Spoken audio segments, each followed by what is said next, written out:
Hey there guys, long time no see. It's Walker here from Rocket City HEMA, and a pretty common question that I get asked is, how do I get my gear together? So I've laid out a bunch of different examples of different gear setups, and we're going to go through them in order of importance, in my opinion, for purchasing them, affordability, and practicality. So the presumption we're working under is that you want to get into competitive HEMA or harder sparring with steel weapons, in which case you're going to be needing to look for these kinds of things. Now, everything on the floor in front of me is tournament legal. I've specifically made sure of that. However, if you're more interested in just wearing protective gear, there are some corners you can cut. But in general, I think sticking to the what is tournament acceptable is your best bet. So we're going to be bouncing around this pile on the floor quite a lot. Apologies for the oversaturation of blue. We like blue down here. So let's get started. So first thing we're going to be looking at is your mask. This is the first thing that you should purchase. It should be just a standard fencing mask. This one is from Absolute Force and is their HEMA mask. You can tell because it has the black bib. Their normal masks that also from Absolute Force are like these guys that have the white bib. It's really personal preference, to be honest. Black bibs are pretty sexy, I won't deny. But they come in 3 different sizes, small, medium, and large. This is a medium here and fits my head pretty well with a scrum cap on. Which, speaking of which, as you get your mask, you should also be getting a scrum cap. So for those Americans who haven't heard of scrums before, it's a rugby tackle pileup, essentially. So these are worn by rugby players as a form of head protection, and they work excellently under a mask in regards to protecting your noggin. Especially, it helps from your brain getting wrong a little bit, and it helps in case of the mask becoming compromised. The mesh will not immediately stick into your head, so this extends down to your forehead, and it tends to prevent some waffling. So you want to get one of these first, and then size it to make sure that your head hasn't changed size too dramatically, then get your mask. These guys you can get off of Amazon pretty cheap. Just type in scrum cap and it pops right up. That's SCUM cap. Otherwise, you can just look for rugby head protection, etc. So, and apologies for my sniffles, I'm a little under the weather, but you'll get your scrum cap, get your mask. The next thing you want to be looking at is your gorget, which protects your throat, and back of the head protection. So let's go over back of the head protection. We got a couple different versions here. So this one, who does this come from? This one's from Spez.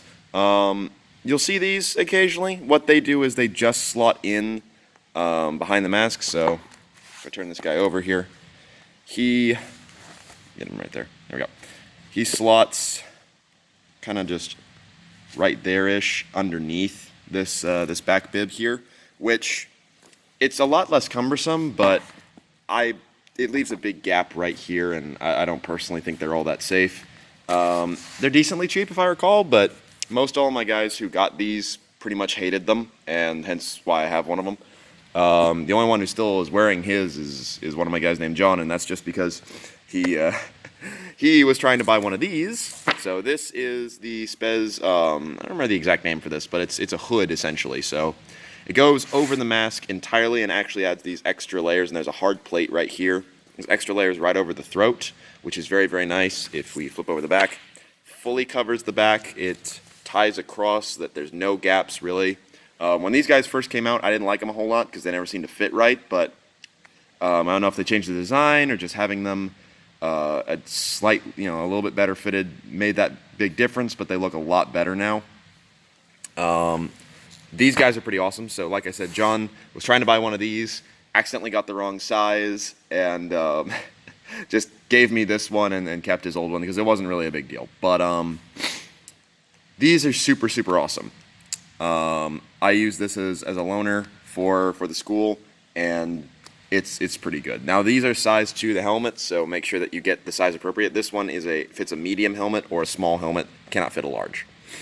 The other main form of back of the head protection, and the one that I wear, let me come over here to my case, I forgot to lay it out, is this, which is the PBT back of the head protector. These are pretty sweet. I'm not gonna lie.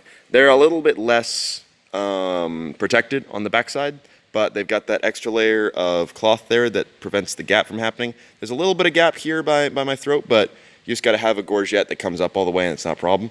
The other downside is that it's just strapped underneath as opposed to more of a friction fit like the other one had, meaning that I've literally duct taped it to my mask. But they're quite light. They don't really get in the way. I'm a big fan of them. Okay, so you've got your back of the head protection, you got your scrum cap, you got your mask. Last piece you need for your head, essentially, is gorget. Now, we have a couple different versions of gorgets. One that I sadly don't have here is the Destroyer Mods gorget. Quite a few of my guys wear those. They're much smaller, and they don't have any sort of flange coming off of the side, so no shoulder protection. But it covers the trachea just fine and things like that. It's a good gorget. Quite a few of my guys wear them, and the fact they're still walking around, despite how many times we stab each other in the throat, it's good. I don't have an example here, unfortunately.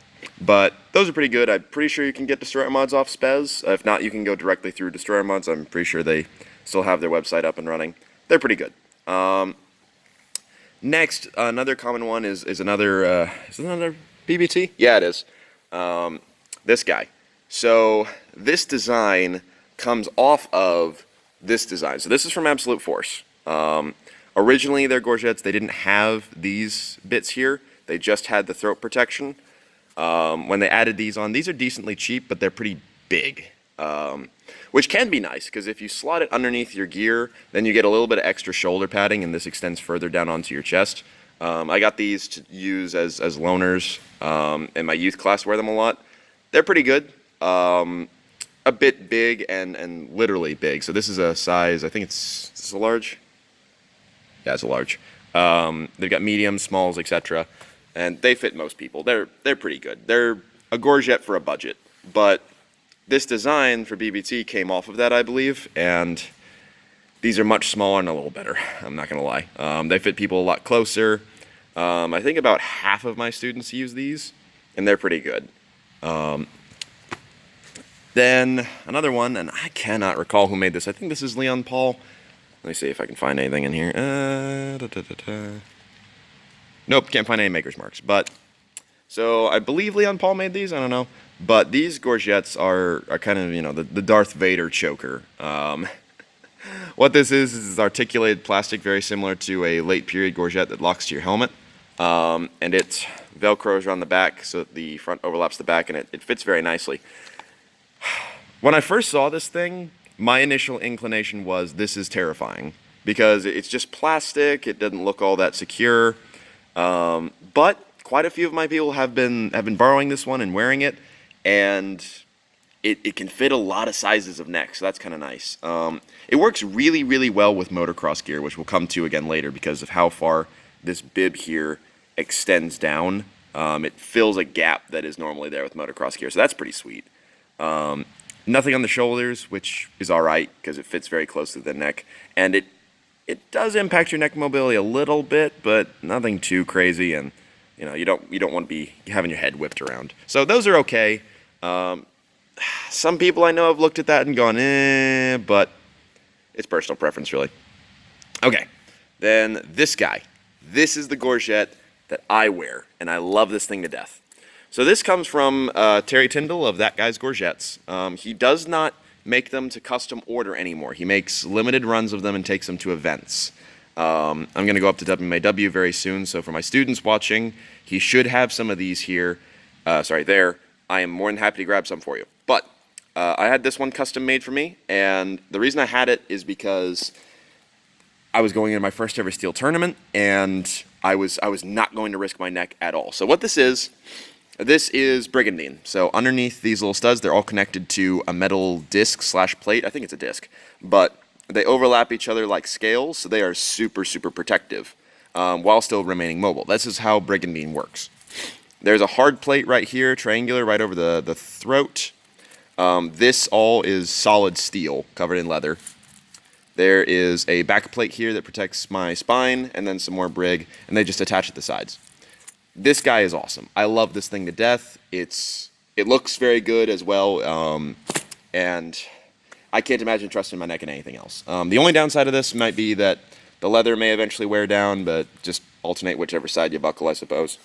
I like those. I like them. I like them a lot, in case that wasn't apparent. Okay, so now you have gotten the top of your head protected, okay? Well, your whole head, actually. You've got your gorget, you got your mask, you got your scrum cap, you've got the back of the head protection. Life is good. What should you get next? Well, the next thing that I advocate that people get is actually their leg protection, and there's a couple reasons why. Number one is because a school having loner arm guards is not that difficult, but having loner legs is a rarer thing. We've got a whole box of arm guards over there, but legs have only got a couple. The other reason is that your leg, the armor you wear on it, is going to be protection versus mobility, the age-old armor question.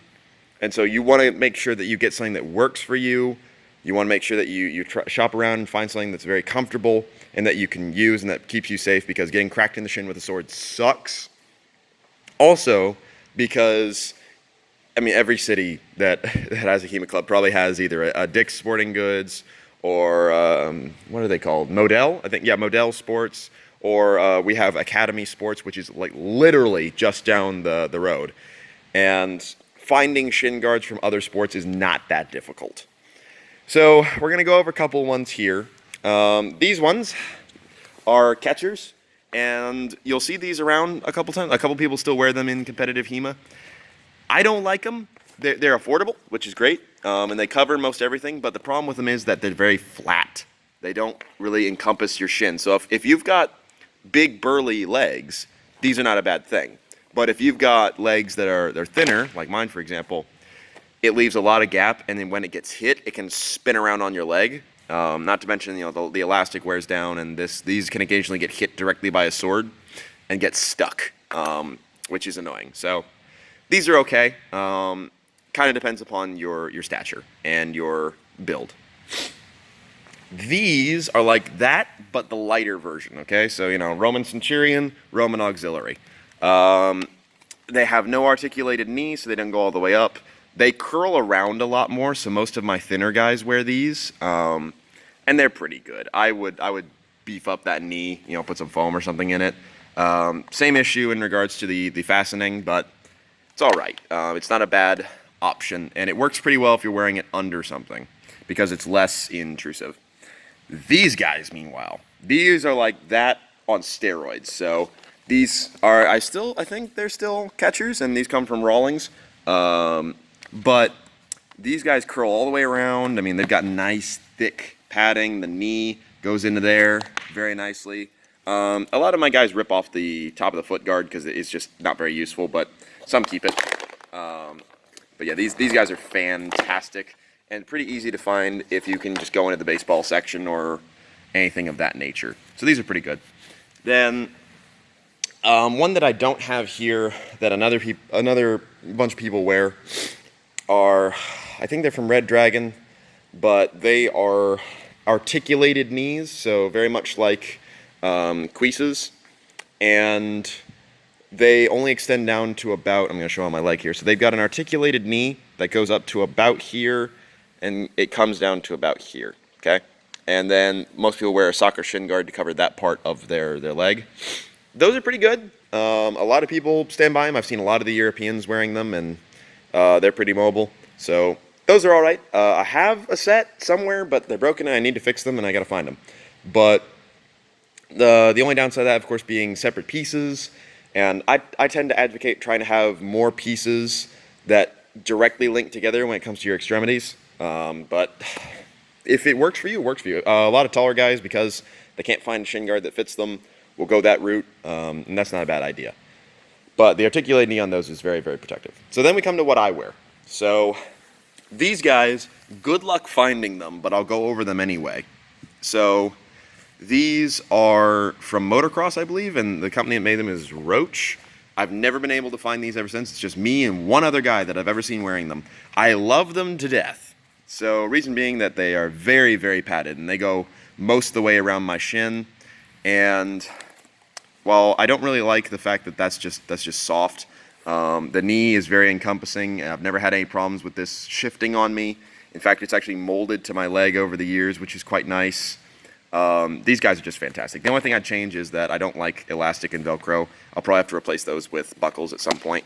But motocross leg guards, not a bad thing to look into, especially if they extend all the way down your shin like these do. So, shin guards, high priority. Now, I'm going to pause the vid for a second, and we'll be back in a moment.